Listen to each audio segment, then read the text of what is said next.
In my commentary, I say, quite surely, the influencers had the sequence out of priority. They had placed too much emphasis on ethnicity and a restrictive nationalistic definition of Torah obedience.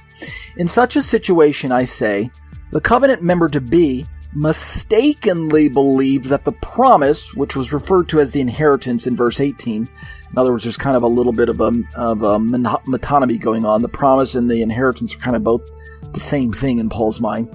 The promise, referred to as the inheritance in verse 18, sprang forth from ethnicity gained by obedience to a ritual that was implied by the Torah, which was what? The ritual of the proselyte. In this order, I go on to say, faith results from works. That was the influencer's position. Faith, that is to say, covenant membership. Faith resulted from works and human achievement. In other words, ethnicity equaled works. So ethnicity is the works that were coming before faith. Even though the influencers of Paul's day didn't count ethnicity as a work per se. They didn't say that it was something that you really had to work towards. Rather, it was just it was an ingredient of election. A Jewish identity was viewed in the Judaism's mind of Paul's day.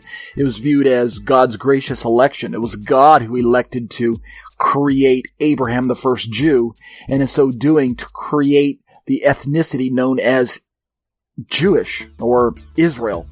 Remember, in their mind, Jewish and Israel were kind of synonymous terms. So, I go on to say in my commentary, in this order, in the order of works coming before faith, or in the order of ethnicity leading to covenant membership, in this order, genuine faith in God's Messiah for forgiveness of sins, i.e. the promise, right? That is the promise.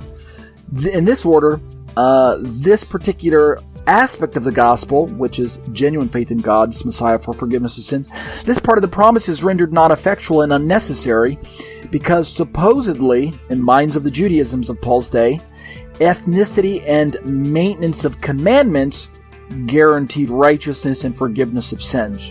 You see how that works? That's all they needed. Ethnicity, which was Jewishness, and then maintenance of commandments, which was the works of the Torah, the covenantal nomism that came later on.